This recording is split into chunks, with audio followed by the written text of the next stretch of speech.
അമ്മ മെലിഞ്ഞു പോയിരുന്നോ അമ്മേ? അമ്മയുടെ ദേഹം ശോഷിച്ചു പോയിരുന്നുവോ? മലമയീ ശയ്യാച്ച സാംവത്സരി, എന്റെ മലമൂത്രത്തെ അമ്മ കൊല്ലക്കണക്കിന് കാലം ശയ്യയാക്കിയിരുന്നുവോ? ഇന്നത്തെ പാഠപുസ്തകങ്ങൾ ഇതൊന്നും തെരഞ്ഞിട്ട് കാര്യമില്ല. ഇന്നത്തെ വിദ്യാഭ്യാസത്തിൽ A+B all square is equal to A square plus B square plus 2AB എന്ന് പഠിപ്പിക്കുന്ന തിരക്കിൽ അമ്മയാരെന്ന് പഠിപ്പിച്ചു കൊടുക്കാൻ ഒരു സംവിധാനവുമില്ല. അതുകൊണ്ട് അമ്മയെ വീടുകളിൽ നിന്ന് ആട്ടിപ്പുറത്താക്കുന്നവരൊക്കെ വിവരമില്ലാത്തവരും വിദ്യാഭ്യാസമില്ലാത്തവരുമാണെന്ന് ധരിക്കണ്ട. അവരൊക്കെ വലിയ ബഹുമതികളുടെ അക്ഷരക്കൂട്ടങ്ങളെ സ്വന്തം പേരിന്റെ അകമ്പടി ചേർത്ത് എഴുതി വെക്കുന്നവരും ബിരുദ കൂമ്പാരങ്ങളിൽ ജീവിക്കുന്നവരുമാണ്. പക്ഷെ അമ്മയെ തിരിച്ചറിയാൻ വേണ്ടത് വേറെ ഒരു ജ്ഞാനമാണ്, സ്നേഹത്തിന്റെ ഒരു ജ്ഞാനമാണ്. അമ്മ വീണ്ടും നിർബന്ധിച്ചപ്പോൾ ശങ്കരൻ ഒരു ശ്ലോകം ചൊല്ലി തന്റെ അമ്മക്ക് നന്ദി പറയുകയാണ് ചെയ്തത്. നമസ്തേ നമസ്തേ ജഗന്നാഥ വിഷ്ണു, നമസ്തേ നമസ്തേ ഗദാ ചക്രപാണേ, നമസ്തേ നമസ്തേ പ്രപന്നാർത്തിഹാരിൻ, സമസ്താപരാധം ക്ഷമസ്വാഖിലേശം, മുഖേ ചന്ദ്രഹാസം നഖേ ചന്ദ്രഭാസം, കരേചാരു ചക്രം സുരേഷാഭിവന്ദ്യം, ഭുജംഗേ ശയാനം ഭജേ പത്മനാഭം എന്ന് മകൻ ചൊല്ലുമ്പോ അമ്മയുടെ രണ്ട് കണ്ണിൽ നിന്നും കണ്ണുനീരിന്റെ പ്രവാഹമായിരുന്നു. അങ്ങനെയാണ് ആര്യാമ്പ കണ്ണടച്ചത് എന്ന് ചരിത്രം നമ്മോട് പറയുന്നു. പ്രവാചകൻ മുഹമ്മദ് നബി സല്ലല്ലാഹു അലൈഹി വസല്ലമയുടെ മുമ്പിൽ ചെന്ന് ഒരു ശിഷ്യൻ ചോദിച്ചു, ഞാൻ ആരോടാണ് ഏറ്റവും കൂടുതൽ നന്ദി കാണിക്കേണ്ടത്? ദൈവദൂതനായ മുഹമ്മദ് നബി സല്ലല്ലാഹു അലൈഹി വസല്ലം മറുപടി പറഞ്ഞു, നിന്റെ മാതാവിനോട്. ചോദ്യകർത്താവ് ചോദിച്ചു, പിന്നെ ആരോട്? രണ്ടാമത്തെ ആൾ ആരാണെന്നാണ് ചോദ്യകർത്താവിന് അറിയേണ്ടത്. പക്ഷേ അവിടുന്ന് പറഞ്ഞു, നിന്റെ മാതാവിനോട്. പിന്നെ ആരോട് എന്ന് ചോദിച്ചപ്പോ വീണ്ടും പറഞ്ഞു, നിന്റെ മാതാവിനോട്. നാലാമതും ചോദ്യകർത്താവ് ആവർത്തിച്ചു, ഇനി ആരോടാണ് നന്ദി കാണിക്കേണ്ടത്? അപ്പോൾ പറഞ്ഞു, പിതാവിനോട് എന്ന്. 3 വട്ടം മാതാവും 4ാമത് മാത്രം പിതാവ് പോലും കടന്നു വരുന്ന വ്യാഖ്യാനമില്ലാത്ത, വർണ്ണിക്കാൻ കഴിയാത്ത സുഹൃതത്തിന്റെ പേരാണ് അമ്മ എന്ന് പറയുന്നത്. ഒരു കുഞ്ഞ് ജന്മം പ്രാപിച്ച് കുഞ്ഞിനെ അമ്മ മടിയിലിരുത്തി കുഞ്ഞിന്റെ ചുണ്ടിൽ, നമ്മുടെയൊക്കെ ചുണ്ടിൽ ആദ്യത്തെ ദാഹം വൈദ്യുതി തരംഗം പോലെ ത്രസിക്കുമ്പോൾ, അതൊരു ഇലക്ട്രിക് വേവ് പോലെയാണ് ആദ്യത്തെ ദാഹം. ആ ആദ്യത്തെ ദാഹം വൈദ്യുതി തരംഗം പോലെ നമ്മുടെ ചുണ്ടിൽ ത്രസിക്കുമ്പോൾ മാതാവ് തന്റെ നെഞ്ചത്തെ അമൃത കുംഭങ്ങളോട് തന്റെ മോനെ ചേർത്ത് പിടിക്കുന്നു. ചുണ്ടിന്റെ വൈദ്യുതിയുടെ ആദ്യദാഹം ത്രസിക്കുന്ന ആവേശത്തോടെ മാതാവിന്റെ ശരീരത്തോട് ചേരുമ്പോൾ അമ്മയുടെ ശരീരത്തിന്റെ ഓരോ സിരകളും ചേർന്ന് പാടുന്ന ഒരു സംഘഗാനമുണ്ട്, നീ അമ്മയാണ്, നീ അമ്മയാണ്, നീ അമ്മയാണ്. ഞാൻ വിശ്വസിക്കുന്നു ഈ ലോകത്തെ ഏറ്റവും വലിയ കലാമുഹൂർത്തം ആ സന്ദർഭമാണ്. The best artistic moment of human life, മാനവ ജീവിതത്തിന്റെ ഏറ്റവും ഉത്കൃഷ്ടമായ കലാമുഹൂർത്തം. അത് അമ്മയ്ക്ക് മാത്രം വശമുള്ളതാണ്, അതാർക്കും അവതരിപ്പിക്കാൻ കഴിയില്ല. ആ അമ്മയെ ആട്ടിപ്പുറത്താക്കുമ്പോൾ ഈ ലോകത്തെ ഓരോ മനുഷ്യനും ചിന്തിക്കാൻ കഴിയട്ടെ, 9.5 മാസത്തോളം നീ നിന്റെ മാതാവിന്റെ ഗർഭാശയത്തിൽ കഴിഞ്ഞ സമയത്ത് നിന്റെ ശരീരത്തിന് വേണ്ട ഊർജം നൽകാൻ, ആഹാരം നൽകാൻ അമ്മയുടെ ശരീരത്തിൽ നിന്നൊരു കേബിൾ വയറിട്ട് നൽകിയിരുന്നു നിന്റെ ദേഹത്തേക്ക്. ആ കേബിൾ വയറിലൂടെ നിനക്ക് ആഹാരം നൽകിയിരുന്നു, അന്നം നൽകിയിരുന്നു. അതിലൂടെയാണ് നീ ശ്വസിച്ചത്, അതിലൂടെയാണ് നീ പോഷകാംശം സ്വീകരിച്ചത്. നീ ജനിച്ചു വളർന്ന് വലിയ ആളായി ആകാശം മുട്ടുന്ന രീതിയിൽ വളർന്നപ്പോഴും നിന്റെ മാറത്ത് ദൈവം അതിന്റെ ഒരു മുദ്ര ബാക്കിയുണ്ടാകണമെന്ന് തീരുമാനിച്ചു. അതാണ് പൊക്കിൾ കുഴി. മാതാവിനെ ചവിട്ടാൻ കാലോങ്ങുന്നവന്റെ മാറത്തിരുന്ന് ഈ മുദ്ര തേങ്ങണം. ആ മുദ്ര മരിക്കുന്നവരെ, 9.5 മാസത്തെ ജീവത്യാഗത്തിന്റെ മുദ്ര, മനുഷ്യൻ മരിക്കുന്നവരെ അവന്റെ മാറത്ത് കിടക്കണം എന്ന് സർവേശ്വരൻ തീരുമാനിച്ചിരിക്കുന്നു. അച്ഛന്റെ മുദ്ര പോലും വേണമെങ്കിൽ ശരീരത്തിൽ നിന്ന് മാറ്റിയേക്കാം. മാതാവിന്റെ മുദ്രയെന്ന പൊക്കിൾ കുഴി മാറ്റാൻ ഈ ലോകത്ത് ഒരു ശസ്ത്രക്രിയ കൊണ്ടും സാധ്യമല്ല. അത്ര വലിയ അടയാളമായി അത് ജ്വലിച്ചു നിൽക്കുകയാണ്. ഈ നാട്ടിക കടപ്പുറത്ത് തടിച്ചുകൂടിയ സഹോദരങ്ങൾക്ക് മുമ്പിൽ എന്റെ വാക്കുകൾ അവസാനിപ്പിക്കുമ്പോൾ എനിക്കൊന്നേ പറയാനുള്ളൂ, ഈ ലോകത്തിന്റെ ഇന്നത്തെ ഏറ്റവും വലിയ പ്രശ്നം ഏതാണ്?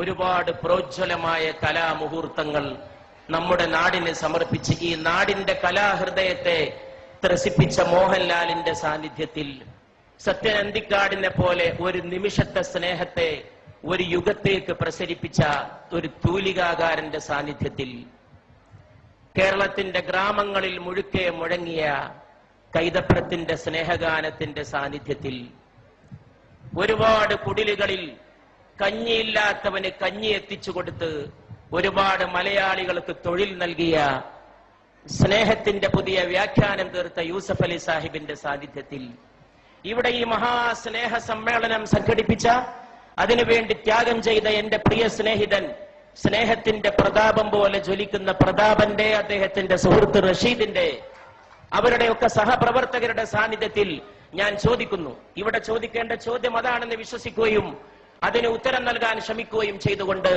ഞാൻ എന്റെ വാക്കുകൾ അവസാനിപ്പിക്കുകയാണ്. ഏതാണ് ഈ ലോകത്തിന്റെ ഏറ്റവും വലിയ പ്രശ്നം? അത് ദാരിദ്ര്യമല്ല. ഇഷ്ടം പോലെ പട്ടിണി ഇന്നും ലോകത്തുണ്ട്. എന്റെ അടുത്തൊരു ചെറുപ്പക്കാരൻ വന്നിരുന്നു, ഒട്ടകത്തിന്റെ മലദ്വാരത്തിലേക്ക് വായ ചേർത്ത് നിൽക്കുന്ന ഒരു സുഡാനീസ് ബാലന്റെ ചിത്രവുമായിട്ട്. ഒട്ടകം വിസർജിക്കുന്നതിന് വേണ്ടി ആ വിസർജ്യം ആഹരിക്കാൻ കാത്തു നിൽക്കുകയാണ്. ദാരിദ്ര്യത്തിന്റെ പരമകാഷ്ഠ, ഒട്ടകത്തിന്റെ മലദ്വാരത്തോട് വായ ചേർത്ത് വെച്ച് നിൽക്കുന്ന സുഡാനിലെ ബാലൻ. എന്നിട്ടും ഞാൻ പറയുന്നു, ദാരിദ്ര്യമല്ല ഈ ലോകത്തിന്റെ പ്രശ്നം. ഈ ലോകത്തിന്റെ പ്രശ്നം ഇന്ന് ഒരുപാട് നിരക്ഷരരുണ്ടെങ്കിലും നിരക്ഷരതയുമല്ല ഈ ലോകത്തിന്റെ പ്രശ്നം എന്ന് ഞാൻ പറയും. ഈ ലോകത്തിന്റെ ഏറ്റവും വലിയ പ്രശ്നം തൊഴിലില്ലായ്മയില്ലെന്നും ഞാൻ പറയുന്നു. ഈ ലോകത്തിന്റെ പ്രശ്നം സ്നേഹശൂന്യതയാണ്. അതിൽ നിന്നാണ് വർഗീയത ഉണ്ടാകുന്നത്, അതിൽ നിന്നാണ് ഭീകരവാദം ഉണ്ടാകുന്നത്, അതിൽ നിന്നാണ് തീവ്ര സങ്കല്പങ്ങൾ ഉണ്ടാകുന്നത്, അതിൽ നിന്നാണ് മാതാവിനെ ആട്ടിപ്പുറത്താക്കാനുള്ള അവസരമുണ്ടായിത്തീരുന്നത്, അതിൽ നിന്നാണ് അച്ഛനെ അവഗണിക്കാൻ തോന്നുന്നത്. മാതാവിന്റെ കാൽച്ചോട്ടിലാണ് സ്വർഗം എന്ന് പ്രവാചകൻ പറഞ്ഞു. മാതാപിതാക്കൾക്ക് പ്രായമെത്തിയാൽ അവരോട് ഛെ എന്ന വാക്ക് പോലും പറയരുത് എന്ന് ഖുർആൻ വിലക്കി. ഛെ എന്ന ഒരു വാക്ക് മതി വേദനിപ്പിക്കാൻ. നീ നിന്റെ അച്ഛനെ തൊഴിക്കണമെന്നില്ല, ഒരു വാക്ക് മതി വേദനിപ്പിക്കാൻ. വാക്കുകൊണ്ടുപോലും നീ അവരെ വേദനിപ്പിക്കരുത്. ദൈവത്തോട് നന്ദി ചെയ്യുന്ന പോലെ നീ നിന്റെ മാതാപിതാക്കളോട് നന്ദി ചെയ്യണം എന്നും ഖുർആൻ തുടർന്ന് കൽപ്പിക്കുന്നു. അതുകൊണ്ട് പ്രിയപ്പെട്ടവരെ, ഇന്നത്തെ ലോകത്തിന്റെ ഏറ്റവും വലിയ പ്രശ്നം സ്നേഹശൂന്യതയാണ്. അത് ഓർമ്മിപ്പിച്ച വലിയ ഒരു അമ്മയെയും ഞാൻ ഓർക്കുന്നു. അത് മദർ തെരേസയാണ്. ഇന്ത്യയിലെ വലിയ ഒരമ്മ, ഒരുപാട് മക്കളെ മാറോട് ചേർത്ത അമ്മ. സ്നേഹമെല്ലാം ജയിക്കും, സ്നേഹമെല്ലാം പൊറുക്കും എന്ന് പഠിപ്പിച്ച ആ അമ്മയുടെ പേരിൽ ഈ സ്നേഹ സദസ്, ഇവിടെ കൂടിയ എല്ലാ അമ്മമാരുടെയും പേരിൽ, മോഹൻലാലിന്റെ അമ്മ ഇവിടെ വിളക്ക് കൊളുത്താൻ എത്തിയത് ഒരുപക്ഷെ ഈ മൺതരികൾ നാളെ ഓർത്തേക്കും. കാലങ്ങൾ കഴിഞ്ഞ് ഈ അമ്മമാർ വീട്ടിലേക്ക് പോയാലും നാളെ വൃദ്ധസദനങ്ങൾക്കെതിരായ ഒരു താക്കീതായി, ഇരുട്ടത്തൊരു കിരണമായി, ഒരു ഉൽപുല്ല ബാലരവിയുടെ അരുണോദയ കിരണമായി, സ്നേഹനിരാസത്തിന്റെ അന്ധകാര സീമകളിലേക്ക് അടിച്ചു വീശുന്ന സ്നേഹപ്രകാശത്തിന്റെ ജ്വാലയായി ഈ തിരി എന്നും കത്തി എരിഞ്ഞു എന്ന് വന്നേക്കും. അപ്പോഴും നിങ്ങളും ഞാനും ഓർത്തേക്കും, നമ്മൾ രാത്രി ഉറങ്ങിക്കിടക്കുമ്പോ നമ്മുടെ പിതാവ് വന്നത്. അർദ്ധരാത്രിക്ക് ശേഷം തൊട്ടിലിൽ കിടക്കുന്ന എന്നെയോ നിങ്ങളെയോ നോക്കി അമ്മയോട് അല്ലെങ്കിൽ ഉമ്മയോട്, അച്ഛൻ അല്ലെങ്കിൽ ബാപ്പ ചോദിച്ചത്, ഉപ്പ ചോദിച്ചത്, എന്റെ മോൻ ഉറങ്ങിയോ? എന്റെ മോൻ. ഈ ലോകത്ത് ട്രാൻസ്ലേഷൻ ഇല്ലാത്ത, പരിഭാഷയില്ലാത്ത ചില പദങ്ങളുണ്ട്, അതിൽപ്പെട്ടതാണിത്. ആ സമയത്ത് പാവം മാതാവ് പറഞ്ഞിരിക്കും, മോൻ ഉറങ്ങി അല്ലെങ്കിൽ മോൾ ഉറങ്ങി എന്ന്. അപ്പൊ ഈ പിതാവ് തൊട്ടിലിൽ നിന്ന് കുഞ്ഞിനെ, നിങ്ങളെ എന്നെ വാരിയെടുത്തത്, മൂക്കോട് ചേർത്ത് ഉമ്മ വെച്ചത്, കവിളത്തും നെറ്റിയിലും ശിരസിലുമല്ല, നമ്മുടെ കുഞ്ഞിക്കാലുകൾ മൂക്കോട് ചേർത്ത് വെച്ച് ആ പാവപ്പെട്ട മനുഷ്യൻ വിതുമ്പിയത്.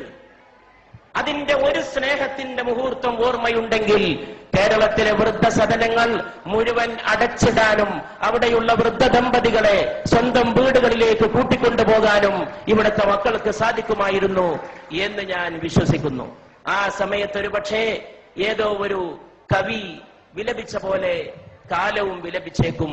ഈ മഹത്തായ സദസ് ഞാനൊരു ഹിന്ദുസ്ഥാനി കവിയുടെ വാക്കുകളെ കൊണ്ട് ഉദ്ഘാടനം ചെയ്യുകയാണ്.